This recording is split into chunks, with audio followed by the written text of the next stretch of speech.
Hey there, and welcome to What's the Story? We're an inquisitive bunch of hosts on a mission to uncover stories about faith and courage from everyday people. In doing that, we get the privilege of chatting with amazing guests and have the opportunity to delve into their faith journey, the hurdles they've overcome, and the life lessons they've learned along the way. If you enjoy our podcast, don't forget to subscribe and sign up for our weekly newsletter at our website, whatsthestorypodcast.com. It's your direct line to the latest episodes and detailed show notes delivered straight to your inbox. What's the Story is brought to you by Crowd Church, who fully understand that stepping into a traditional church might not be everyone's cup of joe. Crowd Church provides a digital sanctuary, a safe space to explore the Christian faith where you can engage in meaningful conversations rather than just simply spectating. So whether you're new to the Christian faith or in search of a new church family, visit crowd.church. And if you have any questions, just drop them an email to hello@crowd.church. They would love to connect with you. And now, let's meet your host and our special guest for today. So I am with Kristen Hallinan. Oh yes, welcome to What's the Story. Kristen is a sought-after writer and speaker who is passionate about helping women redeem the pain of their past and move towards a healthier and more hopeful future, which to me sounds like an awesome thing to do. I'm not going to lie. She's on a mission to equip women and support families, has previously worked as the Director of Development for MOPS International. We'll get into that because I didn't know what it was. And she enjoys working with teen mums or moms, crisis pregnancy centers, and serving as a premarital mentor with her husband, Sean, in Dallas, Texas. Cue the music if you're from a certain era. Now, Legacy Changer is Kristen's debut book that is about to come out.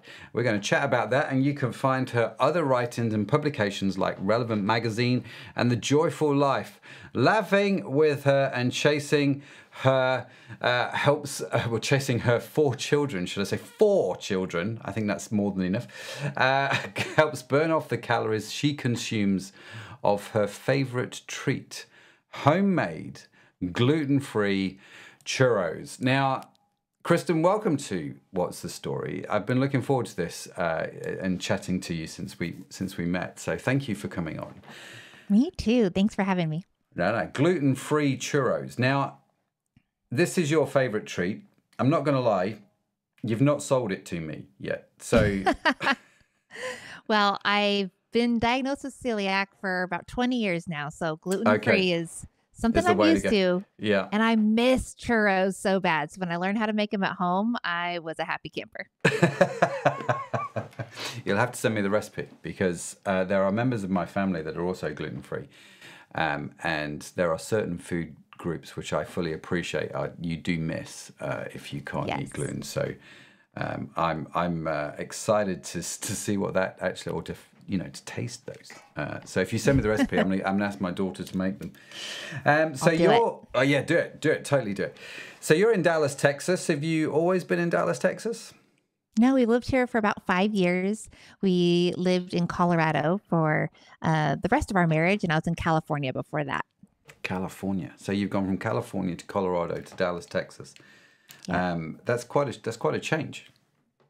Yes, wildly different cultures, and it's like completely different countries. Yeah. It's having been to all three, I can see that. Now, Dallas is obviously the home of, well, barbecue, basically, isn't it? It's just every time I go to Dallas, there's a place that a friend of mine, I go stay with a friend of mine, a guy called Rich Rising, who is an absolute legend. He lives in Dallas, Texas, and we always go to this barbecue. I wish I could remember the name of it, but I really can't. But it's this place where there are the sort of the. I mean, you got to remember I'm British, right? So yes. I'm not used to the sheer size of these things, and they have barbecues which are the size of small sheds, don't they? And just the fact that they have 20 of them side by side is extraordinary, and you sort of walk around them to get into the restaurant and I think I know the one you're talking about. Yep. What's the name of it? Is it called Hard 8? Yes. Oh, yeah, that's one of our favorites. We learned that barbecue is a whole food group here that we knew nothing about. Yeah, a whole food group. I love that.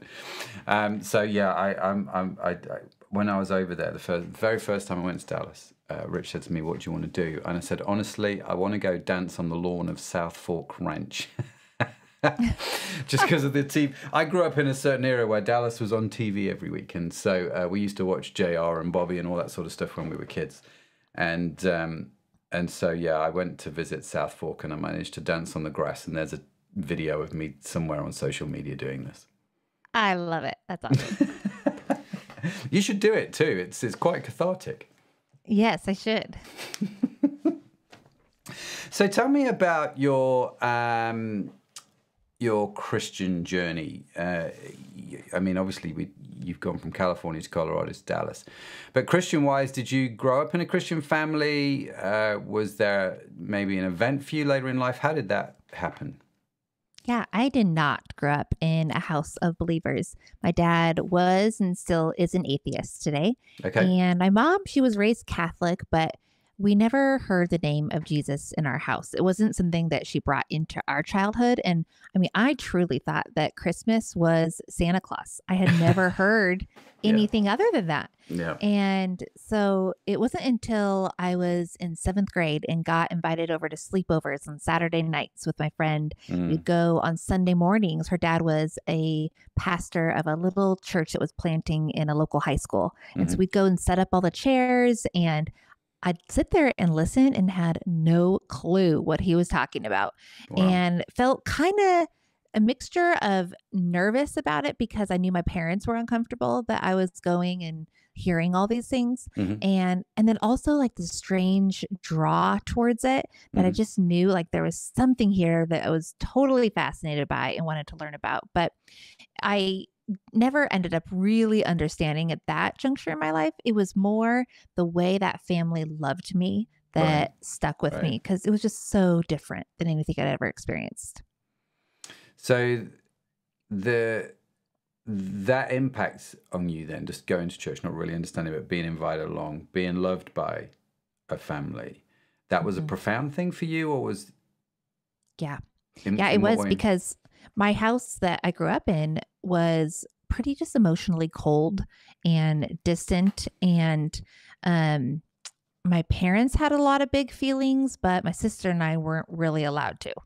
And so a lot of just hypervigilance, looking over our shoulder, kind of taking the temperature of the room all times. Like, are we in a good mood today? Or are we in a bad mood? And what could I do to try to circumvent this mood that is walking into the room right now? And so it was kind of like walking on eggshells all the time in our house.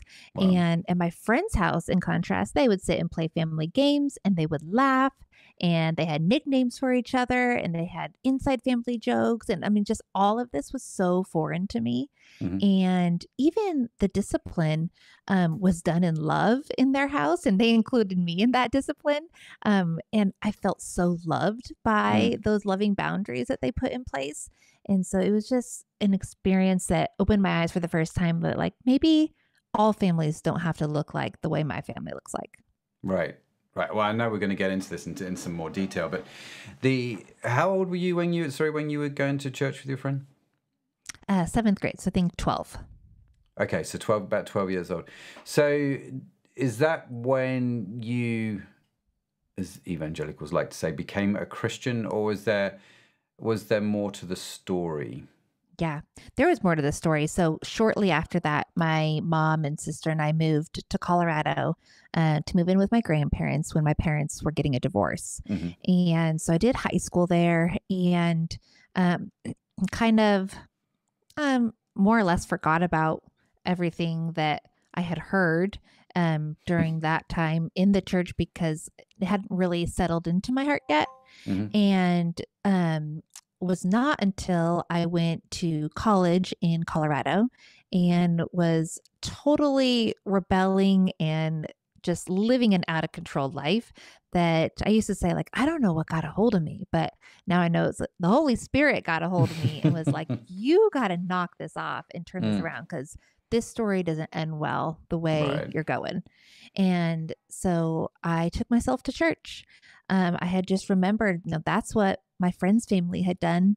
And they seemed to be living the life that I really wanted on the Wow. inside. Yeah. And so maybe I'm going to find something there. And so I didn't have an invitation. I didn't have a friend to go with. I just started showing up. And the school I went to was CU Boulder, and it was the number one party school in America at the time. And Right. so when people hear that I became a Christian at CU Boulder, like that is not a normal story. Okay. But that is where the Lord got a hold of me. That's super powerful. So how old are you at this point? I was 19 at that point. Okay. So, right. So you've moved to Colorado. Your parents got divorced.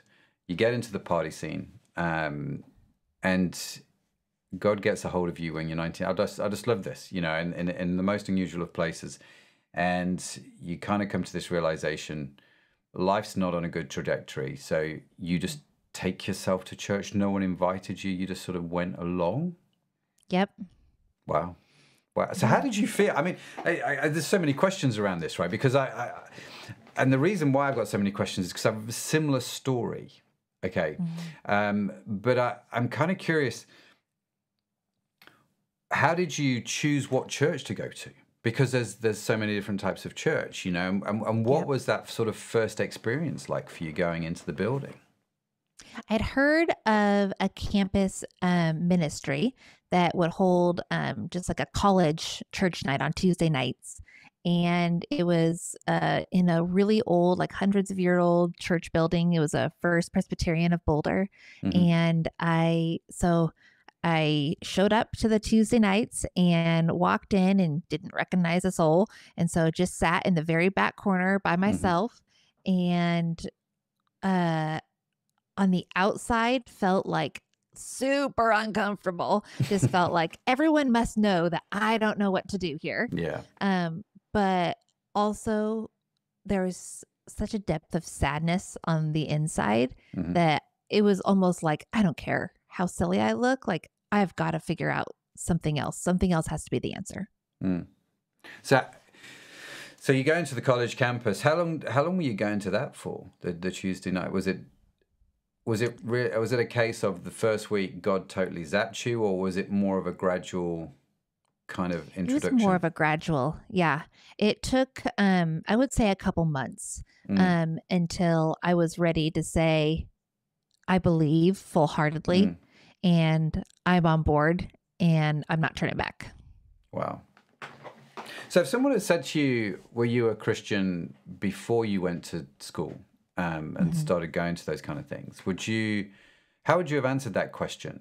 I'm kind of curious there, because I would have said I was, because of the country that I'd grown up in and because of the assumed I'm a Christian because I'm British and therefore a member of the Anglican Church here. Okay.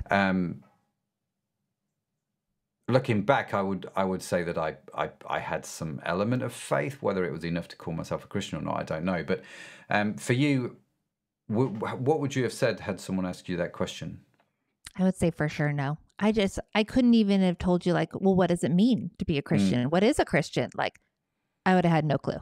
Right. So yeah, I would say no. There was no element of me praying or me, even legalistically, like me trying to behave because I wanted to be a Christian. Like there was just none of that.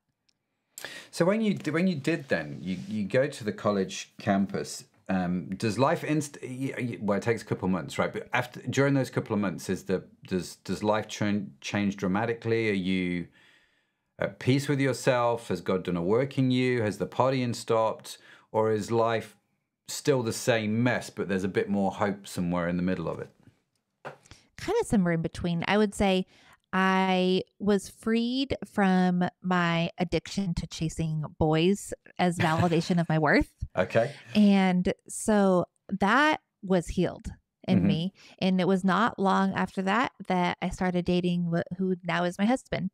And he was raised a believer. So I feel like God, and I had known him for years and years, but God didn't give me a blessing on that becoming a relationship until I had a relationship with him. And so in that sense, life was very different because I wasn't chasing anymore, but I Hmm. still had so much pain that I just didn't even understand at the time. Hmm. And it would be years from then until I really started to unpack it. So when you say you had so much pain, if you don't mind me asking, what was the pain? Was that Yeah. from the house? I mean, you mentioned about growing up and seeing a difference with the Christian friend when you were 12. Was it from that? Was it from something else? Was it a combination of things? What Yeah. was the pain? From that and from my parents' divorce, it was a really messy divorce. Mm.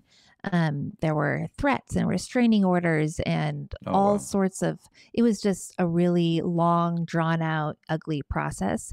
And I didn't talk to my dad for 12 years after that.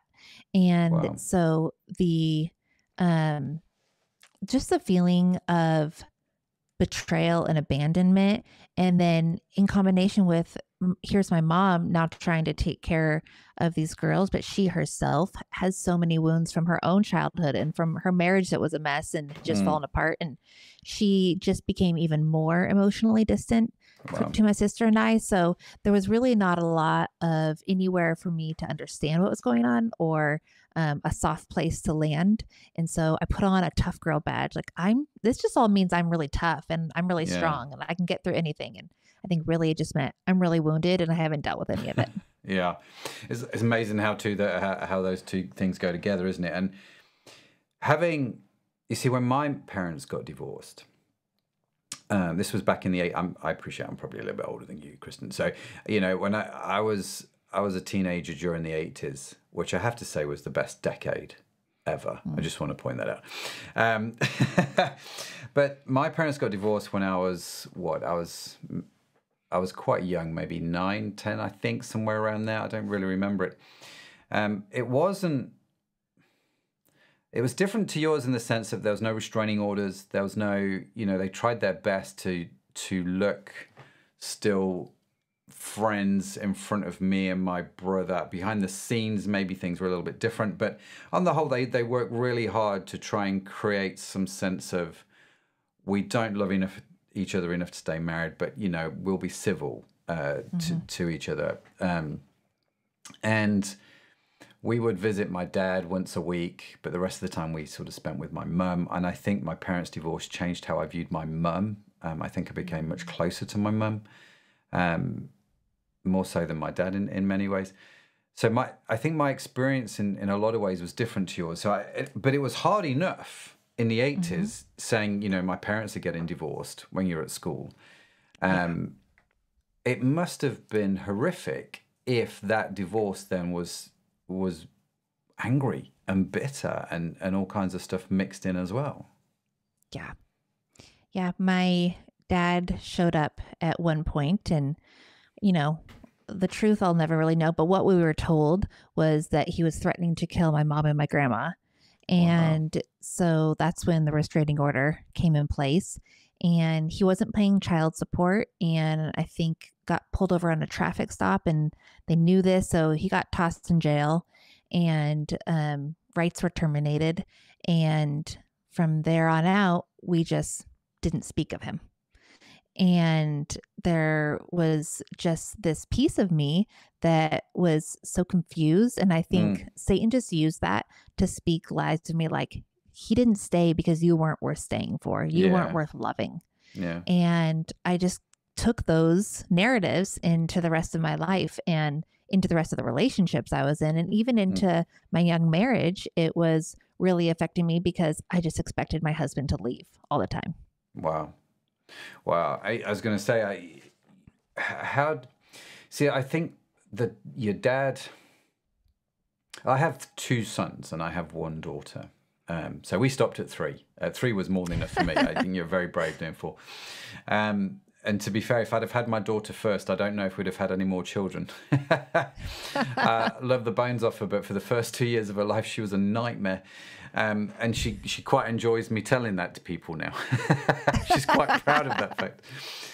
But what I can say is my daughter is now just about to turn 17. Mm. And so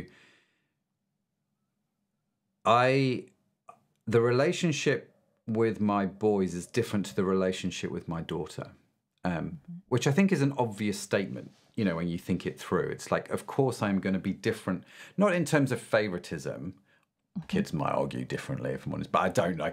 But not in terms of favoritism, but just in terms of, I think, how you are with them. So my boys we were boisterous. We would wrestle a lot. You know, we still banter each other. And my youngest son, my middle child, Zach, always makes fun that he can, you know, his muscles are bigger than mine now and all that. It's just good fun.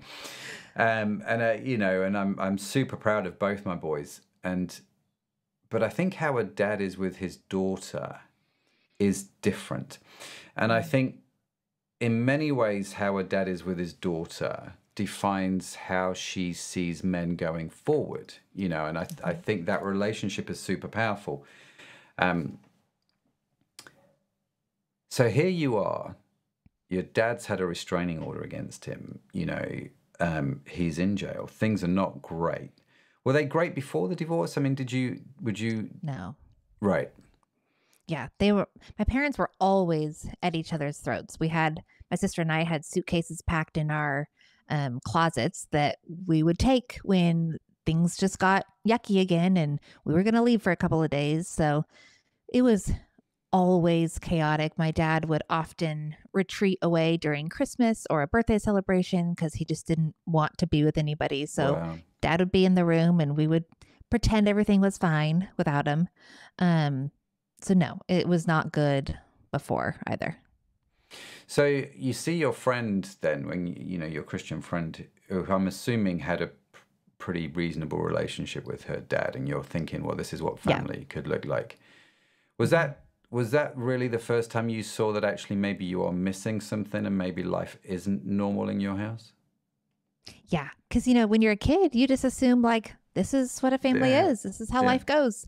And yeah, that was the first time that I had spent enough time and had been relationally invested enough with another family to see that this feels so different.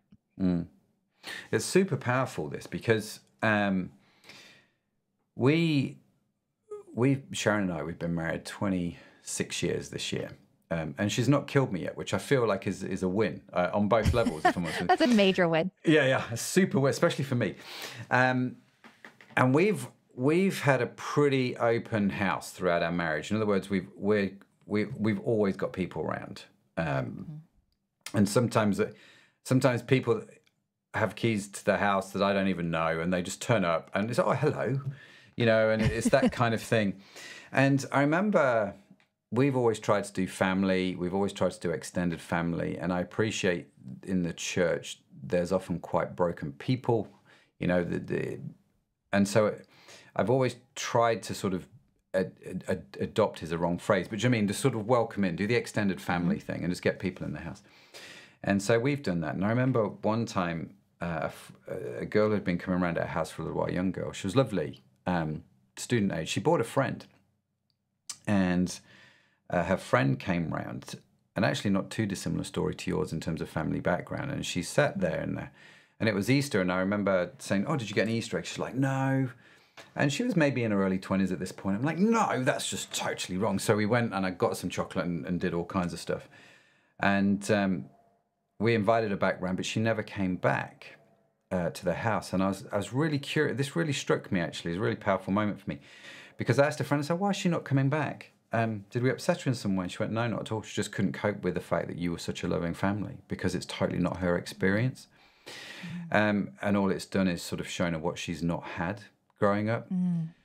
And your heart breaks in situations like that, because there is just, I think in Christian terms, you know, especially in evangelical church, we talk a lot about winning the lost and all this sort of stuff, and how we're going to do that, and are we inviting people to church, and do we take people to an Alpha course and that sort of stuff. And actually, one of the most powerful things I've seen happen is when Christian families invite people around to their house and just be family. Yeah. Do you know what I mean? And I think that's super. And this is what I'm hearing you say when you were around at your friend's house, right? Yeah, we have tried to take exactly that stance because of that reason, that I don't know where I would have ended up. I mean, I would think that God would get a hold of me somehow in a different way if it hadn't been that way, but I wouldn't have taken myself to church Yeah. back when I was in college if it hadn't been for that experience. And so, especially when our kids bring around friends that are a little bit harder to love or a little bit harder to have in the house, like Yeah. I am just taken back there because I'm like, they need it more than anyone. And we are just going to Mm. radically accept them and show them what love looks like. Yeah. How old are your kids? 6, 10, 14, and 16. Oh, wow. Great ages. We did this Yeah. thing when our kids were growing up because, I was super keen that if my boys especially and my daughter, were going to hang out with their friends, and their friends were like, "Where should we go hang out?" I wanted their friends to be able to go, let's go to your house, let's go hang out there, because they felt like it was a safe space.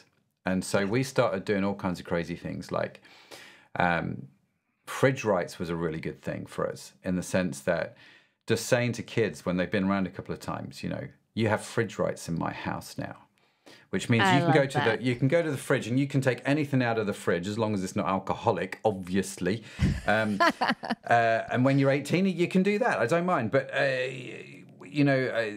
but until then, just anything else is fine, and you don't need my permission. And I remember one guy going to the fridge. He was like 13, and I said to him, "You've now got fridge rights to my house." And I remember him going to the fridge. He opened it, looked inside the fridge. Then he looked at me, because I was watching him, and he said, "I've got fridge rights, right?" And I said, "You've totally got fridge rights." And so they did. They would all come around the house. They would hang out. They would help themselves to stuff in the fridge. And we made a bit of a song and dance about it. And to be fair, when I look back over it, Kristen, I think they brought more food round to my house than they consumed. They would bring these cheap, nasty frozen pizzas and cook them in the freezer because I would refuse to stock them. But just having that environment where your kids feel like this is a cool place to, my friends want to come and hang out here, I think is radically awesome. Yeah, that's so good. We try to do the same. And so our kids are just emerging into those ages, but sometimes I'm like, oh, I wish I knew how many table or places we're going to sit at the table tonight. It would be so much easier if I just knew that everyone was going to fit in the car when we were going to go somewhere. Like, the uncertainty of having a mixture of kids in your house all the time is a little bit stressful sometimes, but to me, it's totally worth it. Yeah, it's a bit chaotic, but totally worth it. Especially because it's just a short time as well, and it's So you become a Christian. God sort of deals with you on the boy thing, which is fascinating, because one of the first things happened to me when I became a Christian was the opposite, obviously, with girls. I was, how old was I? 18, a similar age, 18, 19 when I became a Christian. And it was a big work in me, I think, that God did. He's just like, no, I'm totally dealing with this first, dude. You there's just, the rest of it will come, but this, no. And so you're like, okay. And so you mentioned you brought in some of that baggage, right? That rejection, that hurt, that betrayal from growing up into your marriage. What did that look like in the early years?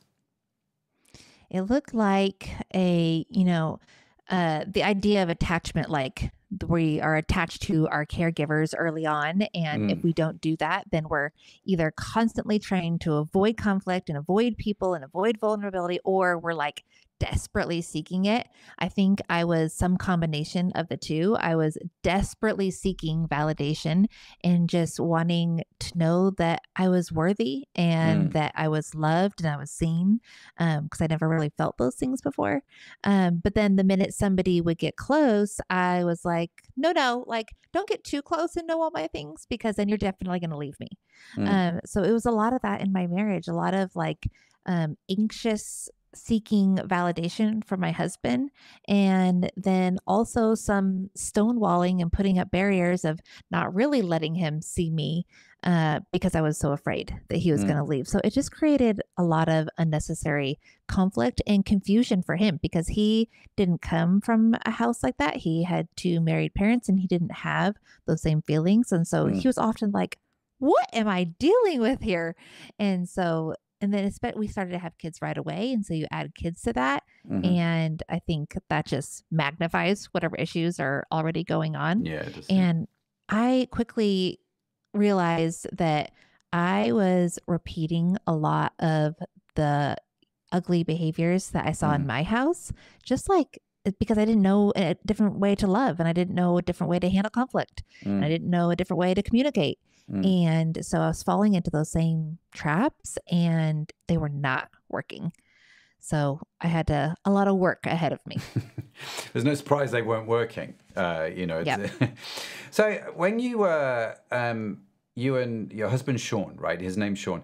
When you and Sean were, I don't know how we would call it courting. It's very posh. It's just a romantic term, isn't it? We're courting, and it's all very nice and cute and lovely. And then I take it one day, Sean just pops the question, and you're like, "Oh my gosh, yes, totally."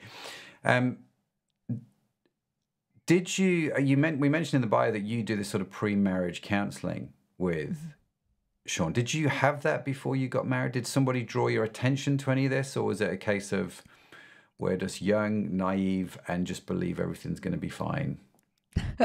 Yeah, no one did this. And we often joke now, say, who let those babies get married? Because we were so young. Yeah. And I mean, on top of us being young and to me not having a great model for marriage, his dad was passing away and we wanted him to be at the wedding. And so we sped up our engagement and got married pretty fast. Right. And so we still had a year left of college for both of us to do. And we were married. So we had zero of this. And that's why we're so passionate about it now. Cause we're like, do you know how different our first 10 years of marriage could have been if someone had knocked us upside the head with just having to think through some of these things and answer some of these questions? So how old were you when you got married? In your early 20s? 20. I was 20 and he was 21. Stone the crow. So actually you got married quite quickly after becoming a Christian. So you've gone from this chasing boys for validation thing to that whole script being switched up and you're going, no, yeah, marriage is cool. I mean, that's quite a radical change quite quickly, I would have thought. Yeah. Too quickly, probably. I could have used some mentorship and guidance and learning in between. So what did your mum and dad make of this when you came back in your early 20s and you're like, yeah, I'm getting married? My dad still wasn't in the picture, so he didn't know about it. My mom was not thrilled and tried to convince me over and over to not go through with it. But we marched ahead. We sure showed them. So the book that you've written then, Legacy Changer, is all about this experience, isn't it? It's all about the lessons that you have learned, bringing this level of baggage into both your marriage and your parenting, because you said you sort of started to have kids pretty much straight away. So I'm kind of curious, Kristen, as you're going, at what point is the realization dawning on you that actually there are some things which aren't right and some things God needs to do a work on here? It was between our second and third kiddos. We lost a baby and I was just not okay. I had been many months and I was still so not okay that I was not being able to care for the kiddos that we did have. And I was a wreck. So growing up, my family had kind of made fun of or shamed anything to do with mental health. So going to counseling or seeing a therapist or taking medicine or anything like that was for fools. They were getting scammed into that. And so, but I finally reached a point where I was like, I don't care if I'm a fool, at least maybe I'm going to be a fool that can function. So I'm going to counseling. And so I showed up in a counselor's office and then I was shocked how relatively quickly compared to what I had been going through that I began to grieve the baby and I was really healing from that and realized, okay, God has me here for healing for much more than the baby. That, she kept going back to like, but let's talk about your mom again. And let's talk about how you feel about your dad with that. And I was so confused at first, like, we're here for the baby. Why does she want to talk about that? And so when we got past the baby and we started to unpack that, it was my first realization that like, okay, I have some really deep wounds that I have not been acknowledging. Wow. So when you started to acknowledge them, and it started to come up in counseling, what was that like? Was that quite a traumatic thing to deal with? Did you have to let yourself be vulnerable to that for a little while, or was it a case of, okay, well, I appreciate that they're there, but I've got these kids to look after, and I'll sort this out in 5 years' time, kind of a thing? I would say it was a slow burn. Mm. I really wanted to heal it once I was aware of it, but I wasn't sure I was strong enough. I didn't know how. And it took me like a very slow drip to just release a little bit more and a little bit more. Mm-hmm. And it really took a lot of years for me to even fully admit and recognize how unhealthy the relationships were and my family was and my upbringing was. It was honestly many years. I'm trying to think exactly how many, I think maybe 8 or 9 years until I hit more of a rock bottom relationally with my family and decided to do some trauma work. And, because you can do talk therapy all day long, but if you're not targeting like those memories that are held deep in your nervous system, then you're not releasing that trauma. And I was just always operating up here was my baseline. And so any amount of stress just like pushed me right over the edge because I was always up here. And so what the trauma therapy did was really like bring my baseline back down. And so I had a much bigger tolerance for, just the stress that kids and marriage and life brings on. How was Sean with all of this? Because here you are, you get married as, well, I don't mean to be disparaging, but you got married as kids, right? And and I'm imagining, especially if he grew up in a Christian house and he had parents that loved each other and sort of modeled that, which is obviously a different one to what you had. He's going to have expectations, isn't he? Really, that sound like maybe weren't quite met in that way. So I'm kind of curious, how was he dealing with all of this? I think expectations is the word that nails it. Like our expectations of each other could not have been more far off and not at all well communicated. And so he's constantly expecting one thing from me and like, what are all these enormous feelings she has all the time? Because his family, while it was significantly healthier than mine, it was veering on the edge of like, everything's fine. We don't really have big feelings that we discuss. And so he was like, no, thank you to all your feelings. And I was like, I desperately need someone to hold these feelings for me and expecting him to be more than he was supposed to be. I mean, that should have been a role for probably some friends, definitely the counselor and God, that I was like totally not letting him in on it because I saw God kind of like I saw my dad, like I better put on a buttoned up, polished version of myself for him to love me and want to accept me. And so I better not tell God like all these ugly things that I'm thinking and feeling, like as if he doesn't already know. But I held that view or like that fear with God for way too long. Yeah. It's interesting. I mean, it's so prevalent in the church in terms of how we view God that we have to sort of put our best face forward. Yet when you read the Psalms and you read David and you even just read the book of Ruth and the way Naomi talks about how rubbish everything is, you're just kind of like, well, actually, these are people quite real. And God's recorded this in Scripture for us to read. No, it's okay.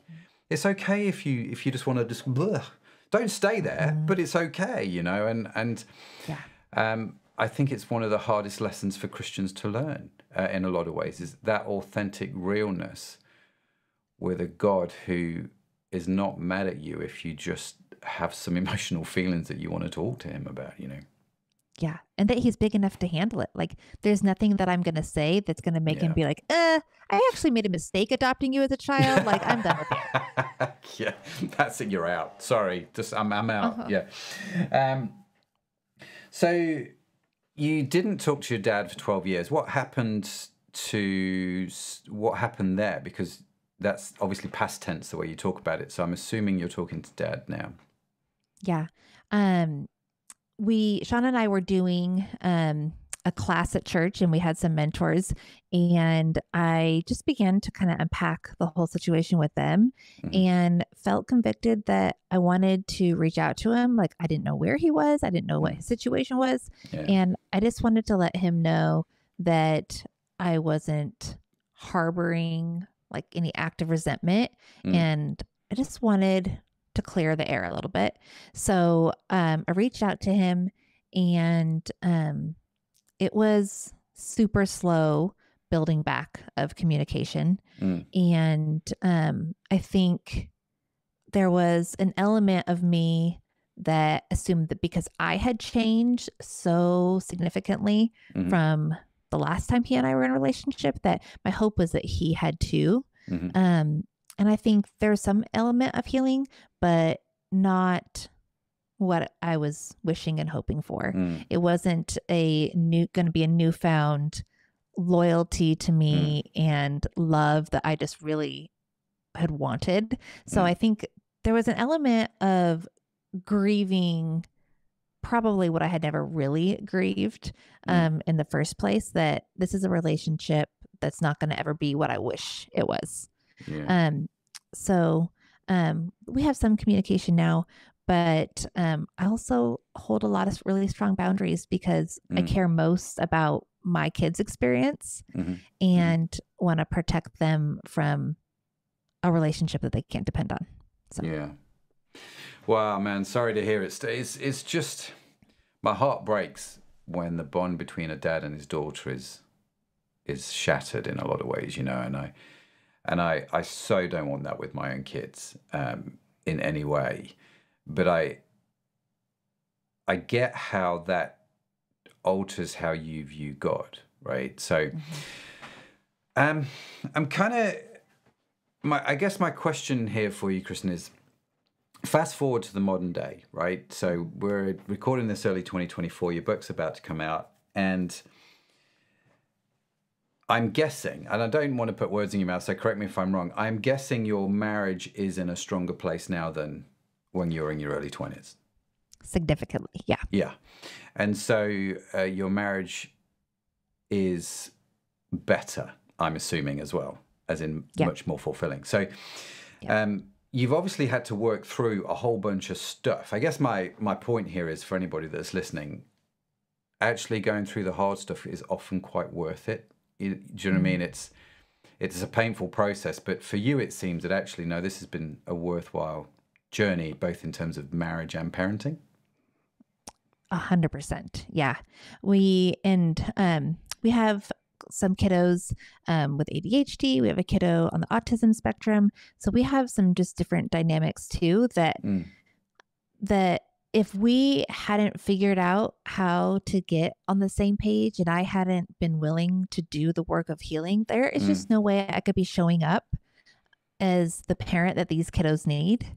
And God has just been wildly faithful because he knew the parent that these kiddos needed. And he also knew that I wasn't that parent yet and that I needed to grow into it.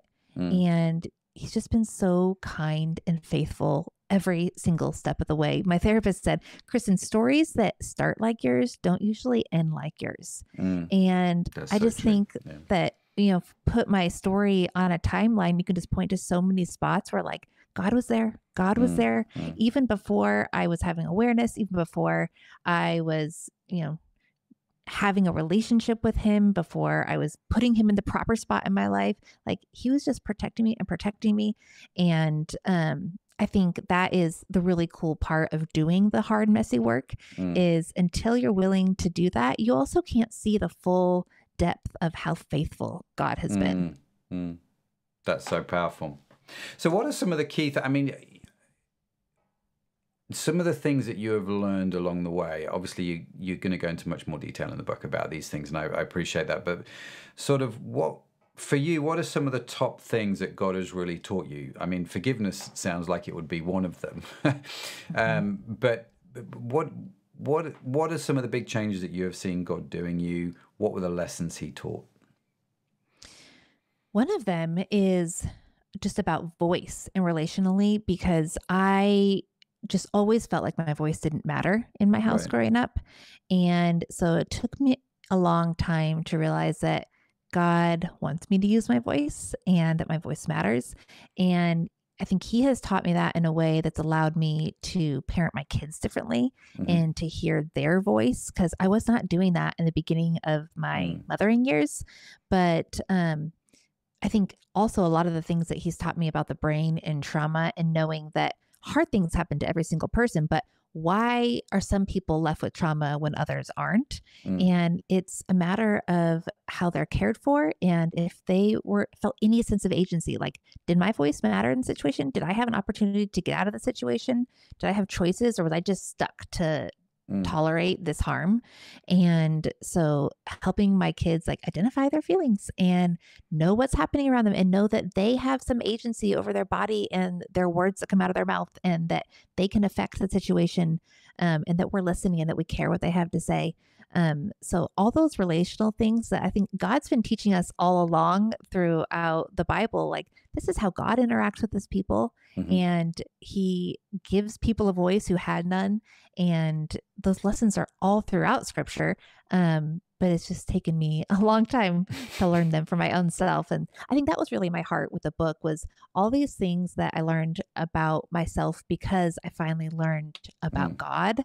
Mm. Is I just want people to have these tools much quicker than I had them. Yeah, it's interesting, isn't it? I'm listening to you talk, and I'm trying to picture in my head the sort of 19-year-old Kristen sat in the back of the church, and then I'm trying to picture that today's Kristen stood at the front of the church, and I'm kind of curious what the sermon would Mm. be. Do you know what I mean? What would that be about? Would it be about voice? Would it be about forgiveness? Would it be about all of those things? What would you say to yourself in that church? Yeah, that's a really great question. I think um, it would have a lot to do with story. I think God teaches us through so much through story. And it's also a really profound impact of us understanding our own story, because it's hard to know where we want to go, or uh, reorient our life to head somewhere else if we don't Mm. really understand where we've come from and what has brought us to the point we're at. And like over and over, the stones in the Jordan and holding the jar of manna, and over, God tells us to remember and to teach the next generation. Hmm. And the things that I inherited into my story um, were really hard things, and they weren't taught to me well. And I just really want to be teaching the stories to the next generation, my kids, Hmm. of a God that's so faithful. Mm. And like, yeah, it's true that I went through all these hard things, but it's also true that God carried me through them. Mm. Wow, powerful stuff. And it's one of those where the thing I like about your story is it's one of redemption, and the things which I suppose the enemy meant for good, for evil, God has turned for Mm. good. And you look at that and you go, that's just. I mean, I'm sorry that you went through what you went through, but at the same time, I'm kind of like, I'm grateful that God had brought you through it, and here you are to tell the story to help others. I think is quite extraordinary, really. So what's next for you? Because I'm aware in my own life, if I'm on a scale of 1 to 10, 10 being totally sorted out, God, you don't need to do any more work in me. I'm definitely not there, right? But Yeah. neither am I where I was, and so I'm Mhm. on a journey. And I'm curious for you, Kristen, what's next? Yeah, I always say that like I'm never going to arrive under the sign that says like you've arrived to healing, like you are healed. Like that doesn't exist until the other side of heaven.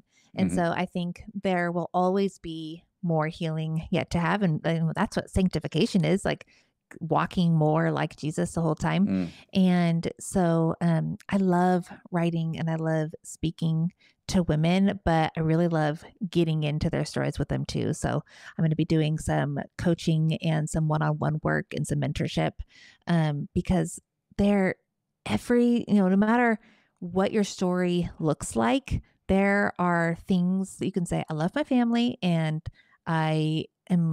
want to be honoring to them, but also there are things that they did that didn't serve me well and that I can do different and better for the next generation.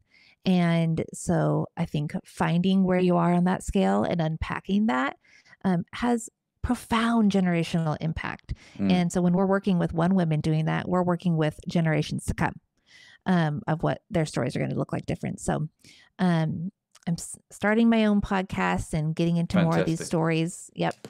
And so we'll just keep seeing where God takes me, but getting into it with women, doing the dirty work with them is important to me. Fantastic. And the name of the podcast? Up Until Now. Up Until So we're talking about all these things might have been true up until now, but they don't have to be going forward because God is in the business of redemption. Love that. That's fantastic.